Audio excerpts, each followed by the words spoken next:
Oh, here we are. All righty. Good evening. The Town Council has repeatedly stated that they pride themselves on having a goal of transparency and accessibility. To be transparent, town governance must have published processes and protocols in place. To provide accessibility, the town must share with its residents how the governance of Grottoes works by putting the information in writing and online. Without transparency and accessibility, residents are kept in the dark about how and why decisions are made and trust is lost.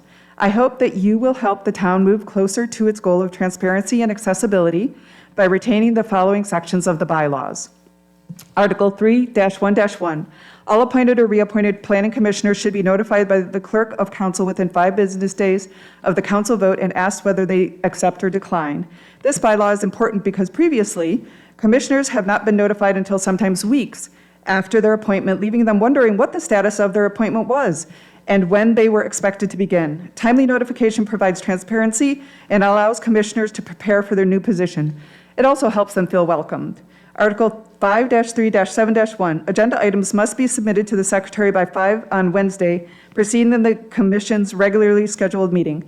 By including this bylaw, new commissioners are made aware of and have reference of to whom and when to submit agenda items. The timing of submission should be consistent with to ensure fairness. Article 5-3-8-1, certified planning commissioners program training and all other training protocols should be provided in writing to all new commissioners upon their appointment acceptance. Before this bylaw was in place, a list of training dates was handed to commissioners, but the information needed to take the first step to actually attend was not provided, and several commissioners were unable to get the much-needed training commissioners are now enjoying. Article 5-3-8-2, orientation of new commissioners shall be at least 30 days before the start of their term, or 5 business days if they are filling an unexpired term, or upon appointment acceptance if they will be participating in a planning commission meeting before 5 days has elapsed. The bylaws explicitly state that the orientation of new commissioners is the duty of the secretary. Having defined parameters is essential for commissioners to have a clear understanding of what to expect. Article 5-3-8-3, the commissioners shall contact the commission secretary and resubmit their resume and application to be considered for reappointment no later than the 1st of July of the last year of the planning commissioner's term.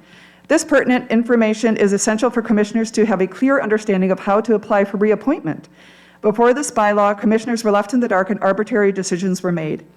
Article 9-3-1, the minutes of the planning commission meeting shall be posted on its official public government website within 7 working days of final approval of the minutes.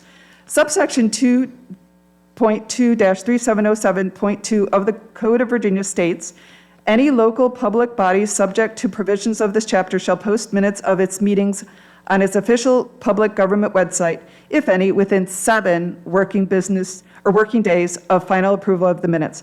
The code does not allow for an arbitrary after approval posting. And finally, the following dismissal procedure should be added as bylaws Article 5-3-8.4. The secretary shall contact the commissioner and set an appointment to receive their town code book within a week of their dismissal from planning commission and inform them of the current Library of Virginia records retention policy for their position. The commissioner shall also be asked to provide a report as to where progress stands on the projects that they are working on. The addition of this bylaw is essential in order for the valuable town code book to be retained. Commissioners be informed of designated Library of Virginia records retention policy and for a smooth transfer of project information. Without one in place, code books have literally been kept by outgoing commissioners for years, and when returned, then asked to be returned again, since there is no protocol or system currently in place. Project information is not transferred and records have not been retained. To disseminate knowledge to those seeking information, there should also be a link with how to apply, including deadlines, when a planning commission vacancy occurs so that the opportunity to serve is accessible to all residents. As the sitting commissioners, you all have the power to decide what you want in your bylaws. Removing crucial bylaws leaves commissioners and staff without guidance for how the planning commission conducts business. Having the reference bylaws articles remain and adding to them ensures knowledge is not held by a few, but fairly distributed and very easily available to all those who seek information, thereby helping the town move closer to its goal of transparency, accessibility, and improved trust. Thank you for your time. Thank you, Ms. Sullivan. Moving on to report from Secretary. Does town staff have anything before we dive in here? Oh, yeah, we skipped the approval of the minutes, so we all read the minutes from the March 31st meeting. If there's no discussion, would entertain a motion. I'll make a motion to approve the minutes from the meeting on March 31st, 2026. Motion for approval. And a second. All in favor to approve the minutes from March 31st, raise your right hand. All opposed, same sign. Carries unanimously. We'll get to standing committees. I don't think we have any updates, and if no commissioners have any issue, maybe we move the agenda around to get Mr. May out of here without having to sit through the presentation and stay all night. If we can move the B2 development request to the top. If Mr. May wants to, I know we were talking about 4th Street and Dogwood, be a B2 request. Staff or Mr. May have anything of exactly what you want to do here? So the request was to construct an approximately 2,400 square foot building. And currently he's thinking like auto repair shop or car lot is the thought right now.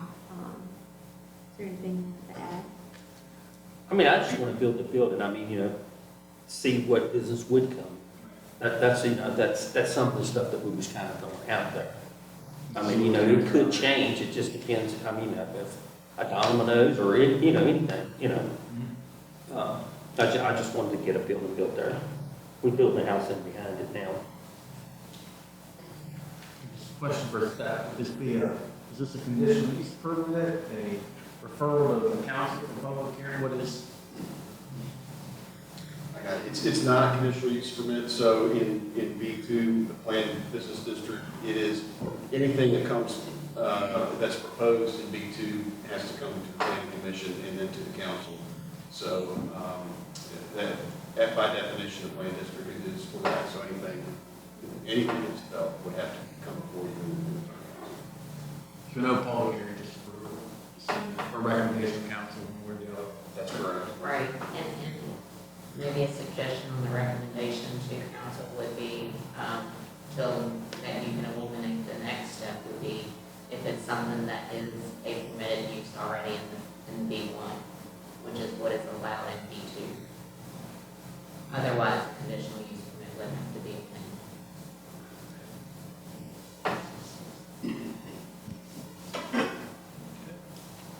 Anyone have questions for the applicant or town staff?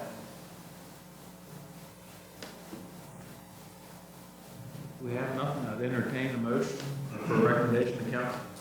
I'll make a motion to approve for the construction of the approximately 2,400 square foot commercial building on the plot of land here noted on 7,000 Range Road, Grottoes, Virginia, as long as it hears all the B1 permitting. So. The staff recommendation. Gotcha. We have a motion and a second for approval of this request with the staff recommended condition to the council. All those in favor? Absolutely. Where's the property? On Dogwood? That's my mailing address, Springs Road. So I think you said lawn. Oh, that's it. Gotcha. Yeah, if you want to amend your motion to Dogwood and Fourth. I'll make a motion to amend my previous statement to Dogwood and 4th on the 7,000 Range Road. Sorry. It's actually, we might have just rezoned your house there. Sorry about that. I don't know if it'd be a good business. Would you like to renew your second with that change? We have a motion and modified motion second. All those in favor, raise your right hand. All opposed, same sign. Motion carries unanimously. Thank you, thank you. Thank you. Okay, back to committee assignments. If nobody has issue, I had Mr. Ellenfeld as the chair for the Comprehensive Plan Committee with Councilmember Cole as the other member of that. And I can get this to staff, so you don't have to write it down. And Capital Improvement Committee, Mr. Monet is the chair, and Kevin Saylor as the member, and then the Land Use and Zoning Committee, Mr. Mutai as the chair, and Mr. Ludholtz as the member. And again, if we have any committee items, I mean, we can look at it then if we want to do it as a separate committee or the whole body take it on, but we can address that then. I can get you that. On to, do we need to vote on committee assignments? Good. And now review of the bylaws. These were presented by town staff, I believe at the March meeting. Does anyone have any further questions for staff? Comments?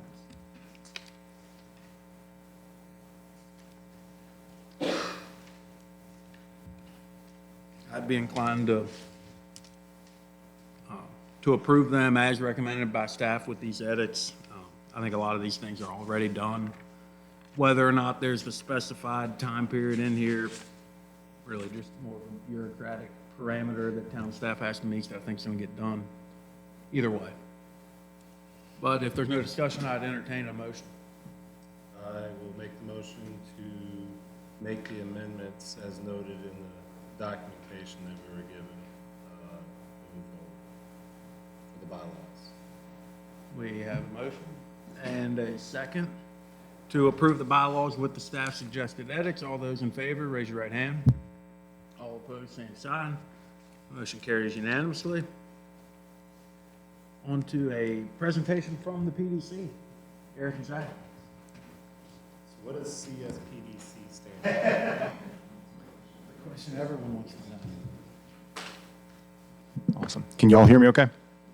Perfect. Thank you so much. Good evening, Chairman Nicely, members of the commission, town staff, Mayor Plaster. Thank you for having me tonight. My name is Gareth Bartholomew, and along with my colleague Zach Beard, we are from the Central Shenandoah Planning District Commission, which is your local regional planning district commission, one of 21 across Virginia, dedicated to helping support localities with everything from grant writing, plan assistance, and along with regional coordination. So as part of our rural work program that we offer every year, and Zach's passing out a couple of handouts, and so I'll kind of stall for a minute. One of the things that we do is to be able to support localities with things that they may not be able to have the dedicated time and capacity to do on their own, and especially things that we have already worked on previously. And so a lot of what we're going to talk about tonight is things that have been recommended as part of y'all's comp plan that I know the Planning Commission had a great deal to be a part of. We are going to be talking about sidewalks, bike infrastructure, trails, and pedestrian crossings, all of which were noted as some of the top key recommendations for improvements that the town has as part of the comprehensive plan. So as I said, this didn't come out of nowhere. Goal 1 of the transportation chapter in the town's comp plan was to, quote, enhance multimodal transportation options and connectivity throughout the town, expand and improve the sidewalk network and connect residential areas to schools, parks, and commercial areas.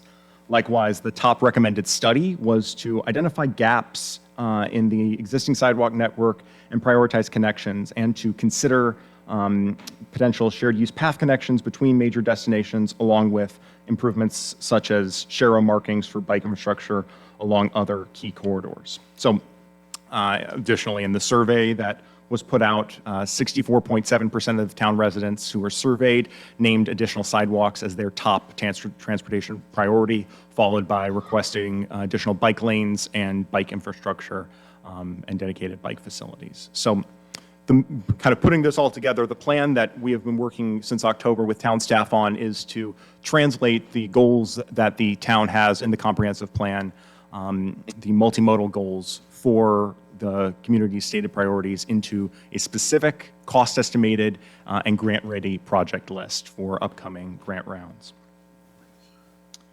So the timeline. So as I said, we started this even before October, started this last year with discussing with town staff what opportunities there were for potential assistance and Town staff had noted that there was a previously done, almost 20 years ago, version of this bicycle and pedestrian plan that's kind of been on the shelf and not necessarily as updated to the changes that the town has seen over the past 2 decades. And so our main goal was to get this project ready and make this something actionable that doesn't just sit on the shelf, but is able to be a living document that you can continue to update as you would the comp plan, but to be able to actually translate this into implementation rather than just design. So starting in October, we kicked off at town staff, with town staff here at Town Hall, reviewing the comp plan and identifying key stakeholders and key priorities that the town had. In December, spend half a day walking through the town, driving through the town, moving through the town with the Public Works crew, and identified some field conditions that we had that I'll go through on the next slide. In February, we sat down with town staff to rank, refine, and remove projects or add projects based on what we had learned and what key priorities there were from town staff. In March, presented the findings that we had to our Rural Transportation Technical Advisory Committee, of which oversees our rural work program, to help vet the methodology and also as a promo to see if any other towns are interested in this type of assistance as well.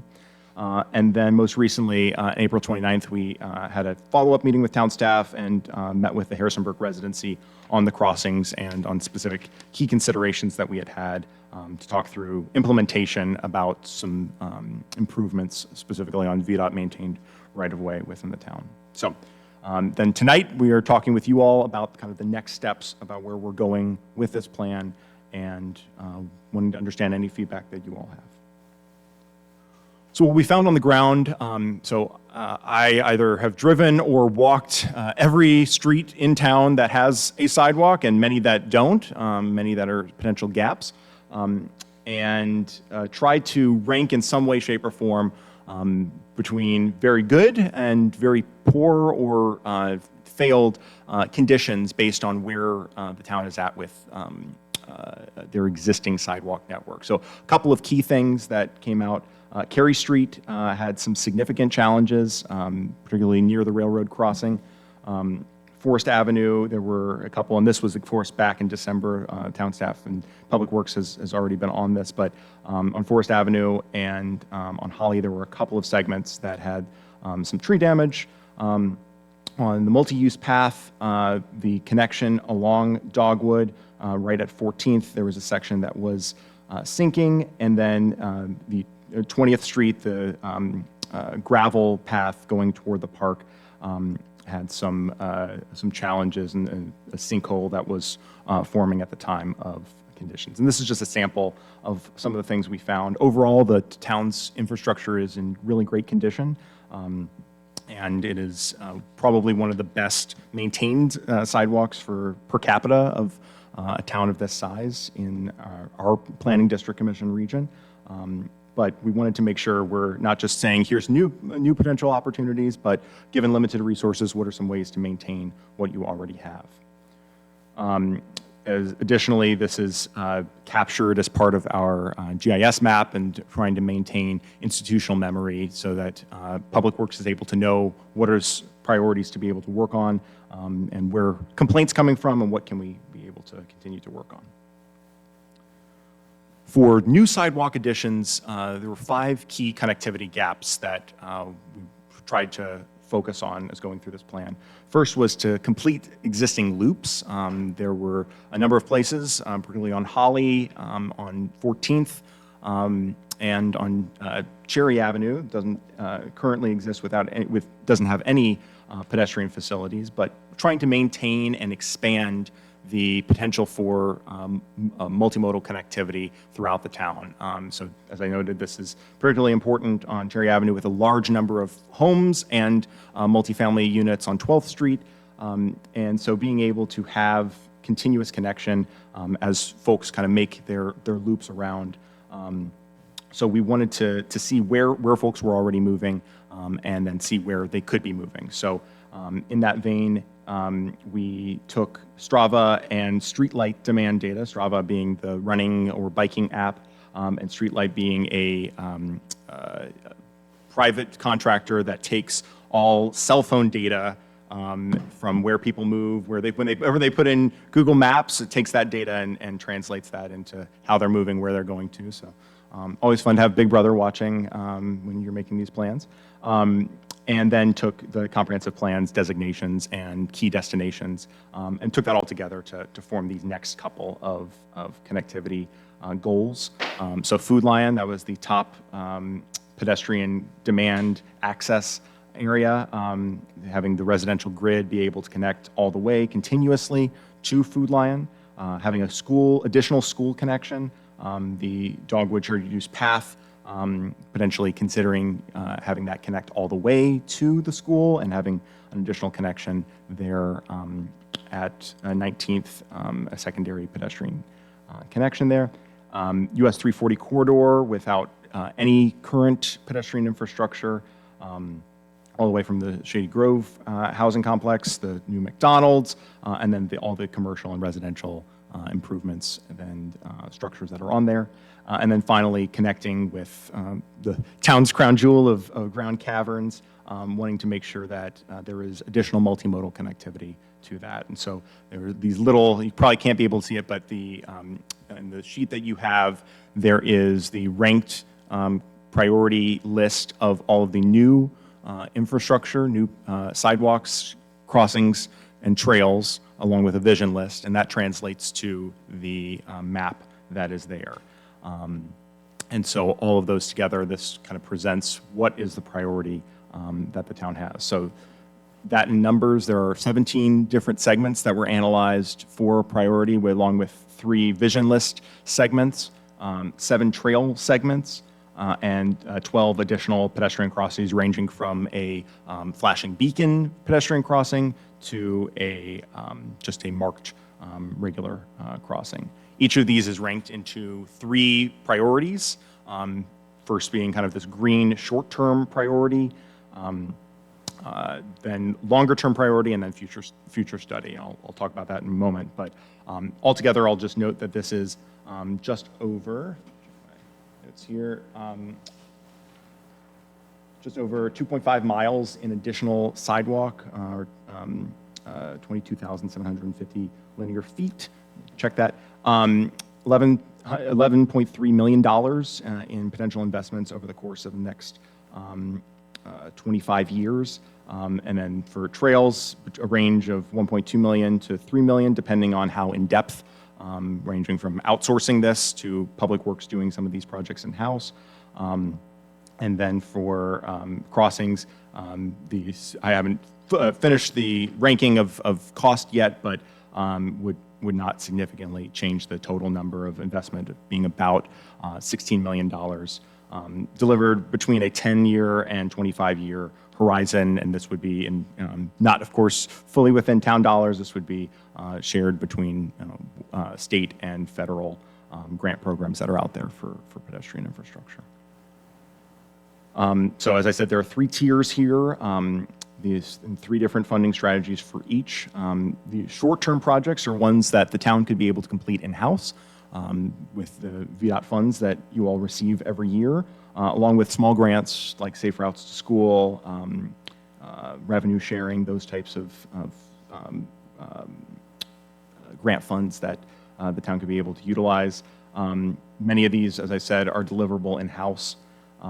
Then you have projects that are a little bit more costly to be able to do on your own. This would involve definitely bringing in revenue sharing, which is VDOT's 50/50 match program, Transportation Alternatives Program, and Highway Safety Improvement Program, both of which are VDOT-administered federal programs that are an 80/20 match, but require going through a grant cycle every biennial 2-year period.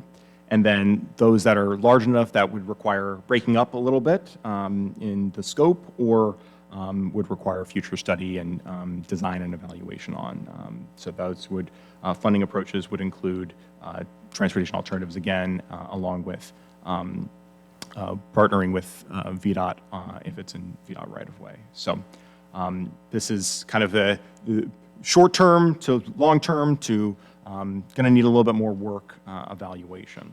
So I'll just go through a couple of these projects and just to be able to visualize what some of these improvements could and should look like.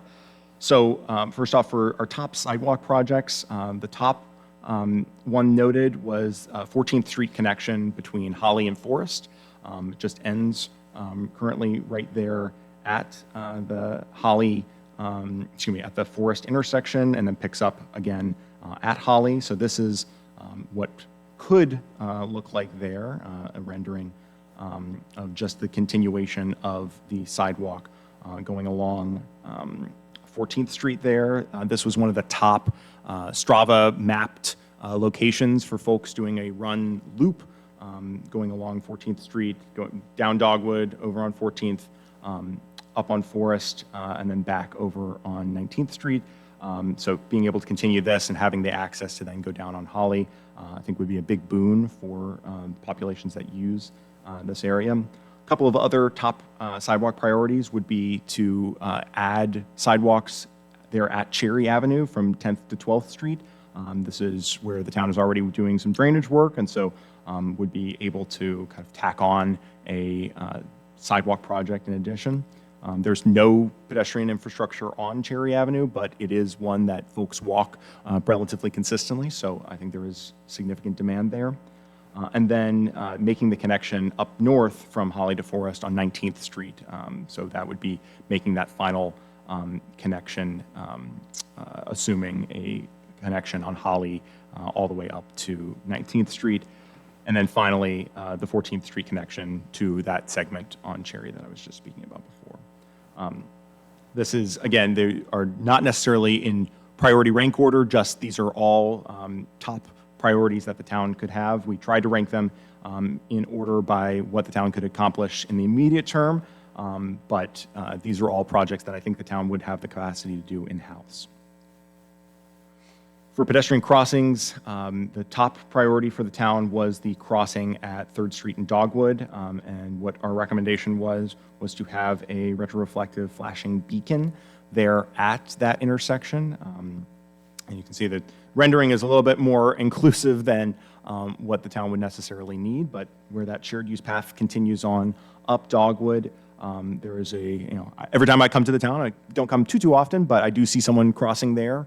And that's something that I think there is sufficient demand. It has been studied by VDOT as part of their doing some PED counters. And so we have some data to support there is sufficient demand for crossing at that intersection. And given that that is one of the main pedestrian access points for Grand Caverns, along with Dollar General and all the businesses along 3rd Street, I think it is a important crossing to have. And then I don't have it rendered here, but the crossing for the McDonald's there at 340 Augusta Avenue and 3rd Street would be an important crossing to have there. Town cameras, flock cameras that you all installed have showed that there is significantly more demand than what VDOT has previously projected. From VDOT projects about 6,800 cars per day, and upwards of 15,000 cars are moving at that intersection. So it's not the best place to cross if you're a pedestrian. This might be a question for the chief, but if that beacon was flashing there, I assume the vehicle would still have the right of way. There wouldn't be a scenario where you'd have to yield to the. Yeah, so even if it's beacon, you still in the roadway, you still have to yield. You would have to yield to Yeah, pedestrian. pedestrians can't force their way in an intersection. So basically, all that beacon is, they're designed to warn oncoming traffic Right. if there is pedestrian crossing there. Okay. And then for, Yeah, so that's I'm sorry. not, so the one you may be thinking about is the ones that have like the push button. Yeah. That tell them the red hand yes, the other hand go. That's not one of those. It's kind of hard to see, but it's just two strobes at the bottom flashing. And all that is just saying manage pedestrian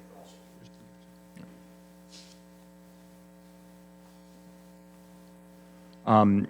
And then kind of an overview of the trail vision. We noted as going into this that trails and river walks is something that the town would add certainly to the town's existing network.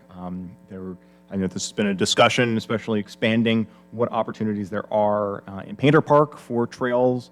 And I know Public Works and Parks and Rec has been discussing this consistently. And so a couple of our recommendations were to first look at potential trail opportunities within Painter Park, making a new Riverwalk extension on the southwest side of Painter Park, going along the river in existing park right-of-way, and then beginning to make a connection on the west side of the town, all along South River toward Grand Caverns. And so this is kind of a phased and more optimistic than probably would be done over the course of a 10-year period, but going from the existing trail network within Grand Caverns and the existing trail network within Painter Park, and being able to make that slowly over the course of a number of years, make that connection and that bypass along the river there. So I've been playing around with SketchUp, which is a tool to allow for 3D rendering, usually for architects, but been trying to do what I can to allow that enhancement. And so what I've come to is to first make a recommendation for this is right there at the intersection of Holly and 3rd Street. The is a currently vacant parcel that is listed on All Trails and Onyx Hunting as a boat launch and portage. It's within private land, so I'm not sure quite where that came from, but it is a great location for kayaking, launching from that area over. And so I did a little bit of a rendering of what that could look like, and then how to make that connection to the rest of the Painter Park and kind of what a river walk could look like. So this is a potential parking lot there at that 3rd Street and Holly intersection, and then going down toward the river bend there at the bridge. Have a boat launch for, maybe for motorized boats, but likely for kayaks, canoes, things of like that. And then having a river walk on this property. This is a single owner property there, who by all accounts is very willing and maintains that roadway, or maintains that area for ATV use. Both personally, but also for community members as well. And so there has been willingness of him to allow folks to use it consistently, and so potential request of what opportunities there would be for making that more formalized. And then, as it gets to the end here, at the very terminus of this gentleman's property is a water pool and swimming hole area that's been noted as kind of like a wonderful place to be. And so whatever opportunities there would be to have access for the public there, I think could be a great addition to the town's opportunities there. Almost getting there. Too much of a long process. And so this is a rendering of that. And so took aerial data and then converted it to this 3D rendering of that. So this would be the watering hole there on South River. And then on the, starting at the same location, let's see, this would be then, since there's no pedestrian accommodations there, how to actually get there, especially from Grand Caverns. So at the 3rd and Holly interchange, assuming a pedestrian crossing there, adding sidewalk all along this segment here along 3rd Street. So that would just connect and be able to allow continuous connection from where the sidewalk currently ends at Elm Street, and be able to have unending pedestrian access all the way to this potential boat launch, river walk area. And so, again, the long horizon vision could be having this Grand Caverns connector, and so turning this as you're facing Grand Caverns on Dogwood and the shared use path there, starting a trail and river walk on the other side while there's some existing river walk connections there. This would be adding a trail at the, I'll zoom in so it's a little bit easier to see. Zoom in ability is not my strong suit. Having this trail being able to connect all the way from the shared use path all the way up to this Third and Holly Bridge and Riverwalk, and then making that connection all the way up to Painter Park. And then, so you can see the other side, look something like that. Width is that sidewalk? It is, I believe, it's 8 feet, shared use path. So yeah, a little bit bigger than your traditional 5-foot sidewalk, but that is continuous all the way up to 19th Street from Grand Caverns.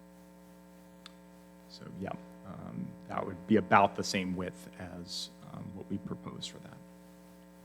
And then the final thing, but wait, there's more, is talking a little bit about bike infrastructure. And so one of the recommendations that came out of the comprehensive plan was to consider share markings on 20th Street and along other key corridors to provide connections between dedicated facilities and key destinations. While bike lanes were mentioned in the survey and did receive some public feedback, the reality is that the town's speeds are so low that bikers sharing the road with cyclists is probably not the worst case scenario, and it is something that a lot of other towns have moved to instead of dedicating specific lane width for cyclists. Makes more sense to have given the 20 to 25 mile per hour speeds to share the roads. When people are using these roads, is there any rules against them using electric, like scooters and stuff? Because I have an electric scooter, and it goes very 5 miles an hour. So the codes are slowly catching up with like the electric bikes and things. As far as the scooters, it goes by CC. So I have an electric. We'll go 35 miles an hour. So it's the same thing with like even like bicycles. So we have a lot of bicyclists in town that they still have to follow the rule of the road. So basically, they still have to go the speed limit. They still have to stop at stop signs. They still have to yield at yield signs and everything else. The only thing is, and just real quick, like Stanton City, they just put in a bunch of bicycle lanes. The only thing when you start getting to the bicycle lanes is just remember that vehicles can't be in bicycle lanes. There's actually a code where it's considered curbage, where they can't pass or even be in that area, unless it's at an intersection. So to that point, while the town has Chapter 155, Article 6 regarding golf carts and utility vehicles, there is no local article that designates specific guidance regarding bicyclists. And so establishing route designation, share the road, share authority, and the potential for bicycle language could be something that the town could consider. And so translating over from the existing Article 6, defining what is a bicyclist versus an electric power assisted bike, and what utilization of certain roadways versus shared use paths like on Dogwood, it could be something that the town would want to consider, specifically regarding who yields to who and the rights and duties of certain vehicles. As currently, I think the town is governed under the authority of Virginia Code regarding that.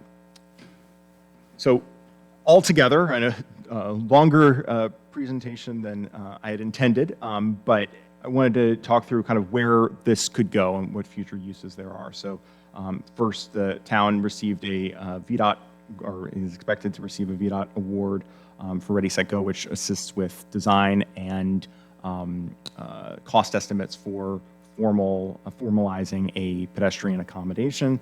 And this would be the one along Augusta Avenue, connecting from 3rd Street all the way down to Food Lion. So that would this is another opportunity that the town could be able to continue to enhance what is already in the comp plan, and be able to fund via some of VDOT's funding programs, further opportunities through programs like revenue sharing, which is funds projects between $200,000 and $1.5 million by about 50-50, and it's entirely state funded, and so you don't have to go through federal requirements.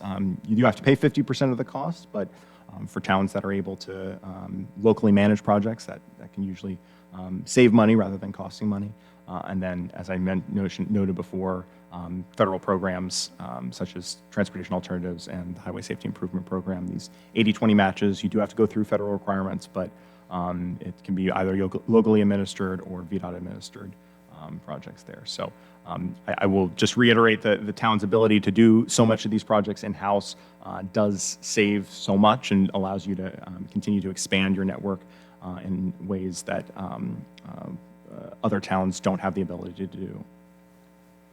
So for next steps, we would just have this as for consideration, and we'll be working to deliver you all the final document that has the full plan as a PDF, GIS maps, the cost workbooks, and model ordinances. And moving forward, we'll present to town council to consider adoption of this plan as an addendum to the comprehensive plan. And then moving onwards, hopefully once this Ready, Set, Go application moves forward, the town is able to be prioritized for the upcoming transportation alternatives funding cycle, and would allow them to hopefully fund this project. And so we will be here to assist in whatever way we can, and really appreciate y'all's time and really appreciate town staff's working with us on this project, and happy to answer any questions. Thank you, Garrett. Zach, you're great. Any questions for Garrett and Zach? Are we able to use general highway funds for VDOT funds for new construction, or is that maintenance only? We can. It's a little bit of a gray area, but it's used. I know the town has in the past, in Broadway, Bridgewater does it exclusively. That's great. So yes, short answer is yes, we can. That's great. I do have one question, and I guess it pertains to where I live.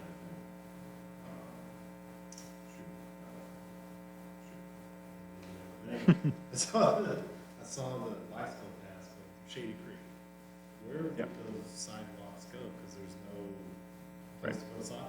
Right, and so that's on our, it's a great point. So as you know, it's kind of just that one Mandolin Avenue sidewalk, and then there's nothing else there. And so that is one we're not recommending that the town pursue, and because when that was originally proffered, no sidewalks were required for the Shady Creek development, and so that would be a significant cost, and as you noted, not enough space and not enough right-of-way to be able to implement it. And so it's a vision project that at some point, maybe someone will be able to figure out a way of being able to have sidewalks there, but in all likelihood, not within the 25-year span that we're looking at. Any other questions?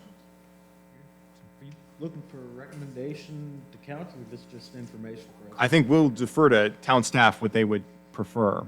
At this point, it's more informational, and again, just if you all have any feedback on, it's obviously purely a draft, let us know, and we'll go from there. If you see the priorities, priorities are mostly coming from staff, with CSPDC, so when you all see things where, this should be moved up to number 2, number 1, we are really focused on that 340 sidewalk. Just got notified, that we did receive the Ready, Set, Go grant. And so that's, precursor for September 2027, for the TAP money. So, that looks like that's going to become a reality. It'll take a little bit. The construction money won't be available until September 27, but still, it's not that far away once you get into planning and moving through VDOT's bureaucracy. It's really not that far away. So, anyway, so I think tonight is just more for discussion and information purposes. Awesome. Thank y'all very much. Thank you. It was cool. That's my tag.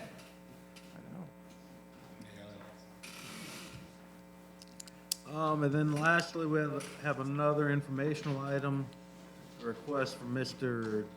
Tom Torje to purchase a piece of town property, I believe down off of Riverside. Anyone? It is, yes. In fact, this property is one of the ones we were talking about for the Riverwalk. You know, it's 12.5 acres back there, which is pretty cool. I haven't been back there, and it's beautiful. But there is a, if you look at the map, there's just a little sliver of 3rd Street, and then just a little, you know, another tiny little corner that he doesn't really have to have it, but to clean up his property. And obviously, 3rd Street is not going across the, you know, it's not going across the river. It's just that tiny little sliver. So, you know, what we've done in the past, when we look at it, you know, we felt like it made sense. Obviously, we would, if planning commission, town council are in favor of it, you know, we would get it appraised, or have him pay for the appraisal, and he would actually purchase those little pieces from the town. So, again, tonight it's just for information purposes, if there's any questions. Did you say a piece of that potential Riverwalk would be on that property, or wouldn't? It would be, and he hasn't committed to, a lot of it actually would be, because, Yeah. And he hasn't committed to that yet, so we know there would be right-of-way purchasing. I mean, all that is still so conceptual at this Right. point.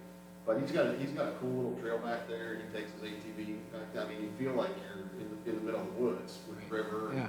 but you're actually, you know, within the town's corporate limits, so, really nice guy, and, you know, trying to do what's right, and he said, if the town does it, it's fine, but, you know, it makes a whole lot of sense for me, Right. clean it up, and we don't see any detriment to the town, so. Not that it matters for tonight, but would that trail be town right of way, or would it be an easement across those private property owners? How would that work?